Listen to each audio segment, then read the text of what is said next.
Okay, here's the third installment of the video lecture on social inequality. This was the last slide that you saw. And now we move into social class and health. Health is related to social class and social standing.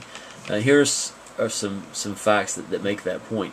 Children born into poor families are 3 times more likely to die in the first year of life than children born into privileged families.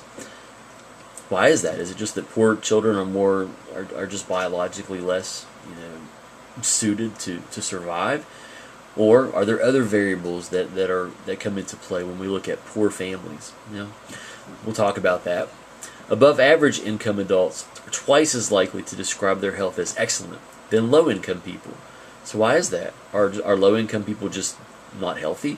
Or is it that they just can't afford quality health care? Or that they don't have access to quality health care? Or that they don't have access to good jobs that get them access to quality health care? Rich people live 5 years longer on average than everybody else.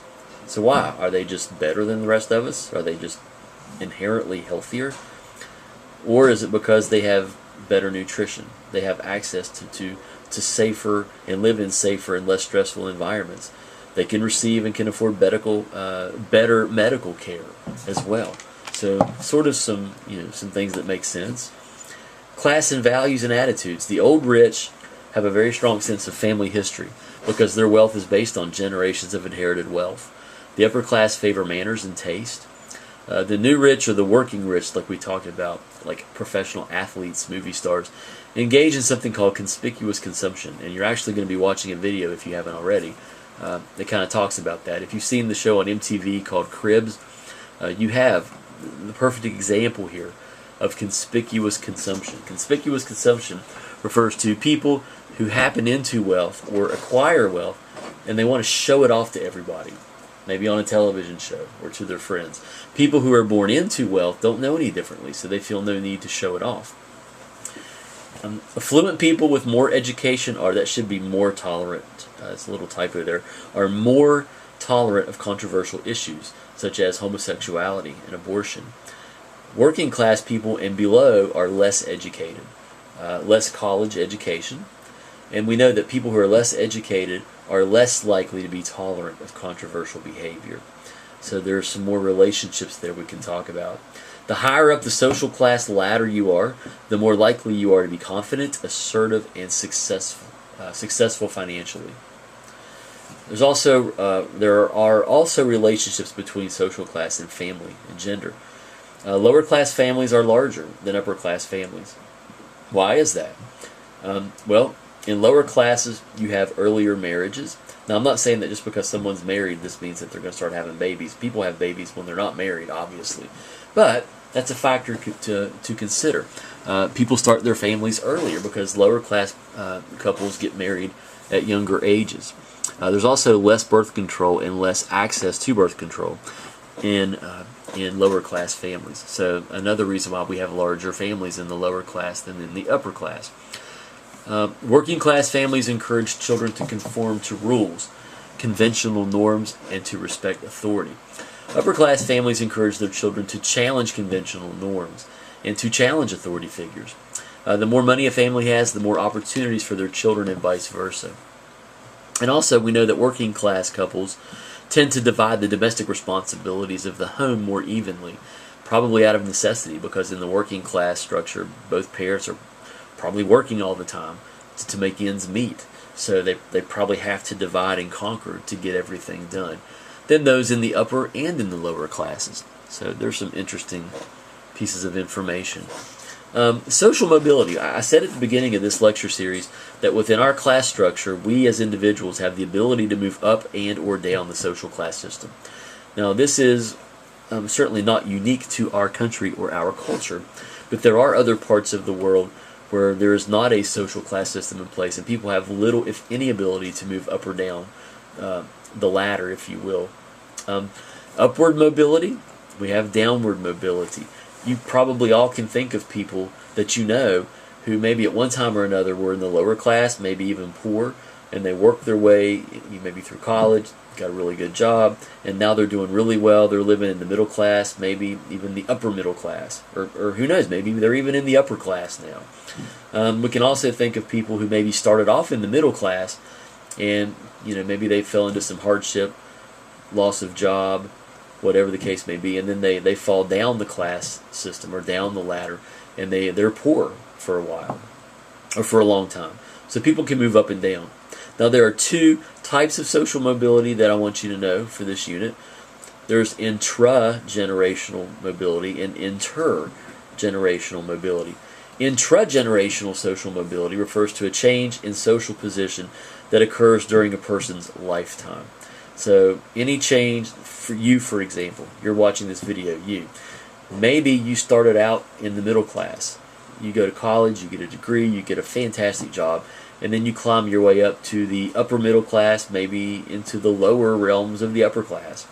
God forbid, maybe you lose your jobs and things happen. I don't know, the economy goes down, takes a bad turn, and maybe you fall back down into the middle class.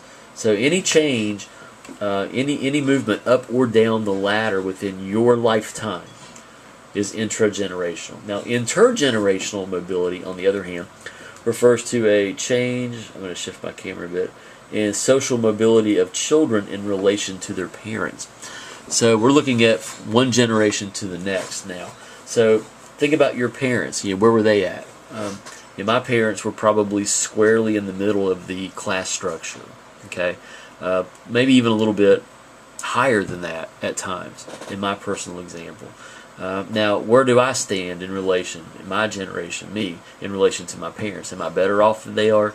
Am I higher up the ladder than they were? Or am I down a little bit? Am I lower on the ladder than they were? So that's what intergenerational social mobility refers to. And here are 4 conclusions about social mobility in the U.S. First, social mobility over the past century has been fairly high. In other words, in the last 100 years, social mobility has been pretty high. People have climbed the ladder and pretty quickly. Next thing that we know, within a single generation, social mobility is usually small. So within one generation, you may climb a little bit, you may fall a little bit, but all things taken together, you're probably not going to climb a whole lot, and you're probably not going to fall a whole lot. Third, the long-term trend in social mobility has been upward. So most people, especially for the last 100 years, have climbed up the ladder. In fact, we know and understand in sociology that over the last 100 years, every generation has been a little bit better off than their parents' generation. Now that's starting to change. It is projected and predicted by sociologists and demographers now that your generation, don't you love it, may be the first generation in over 100 years to be not quite as well off as your parents. Also, we know, the fourth point, that social mobility since the 1970s has been uneven. Everybody has moved up, but at different paces. African Americans, for example, have moved up the social class ladder, but it hasn't been nearly as quickly as white people, for example. So men have climbed again the ladder quickly. Women have climbed as well, but not quite as much and as quickly as men.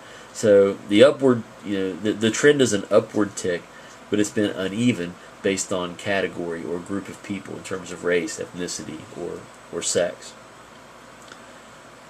And we'll end this part with this slide right here. Is the American dream still a reality? The white picket fence, the 2 kids and the dog and the cat and the stable job and the car that runs and gets you from A to B. For many workers, earnings have stalled. We've had some problems with the economy here in this country, especially in the last several years. We also know that we have more jobs. Hillary Clinton, not too many years ago, I think 2 or 3 years ago, proclaimed that in the United States we have more jobs today than we've ever had. Ever. And that's true. And that may sound really great. The problem is, while we have more jobs, those jobs are not quality jobs. They're often part-time jobs that pay little money with no benefits, which doesn't help a lot of people in the lower class who need medical insurance and can't afford it. Also, young people are remaining at home. They're not getting out, starting their lives earlier. They're going to school, or maybe they're not going to school, but they're staying at home with mom and dad a lot longer because it's difficult to kind of get out there and get started. So some people are arguing that the American dream as we have conceptualized it is pretty much dying out for a lot of people. So go ahead and call that the end of this part. Thanks.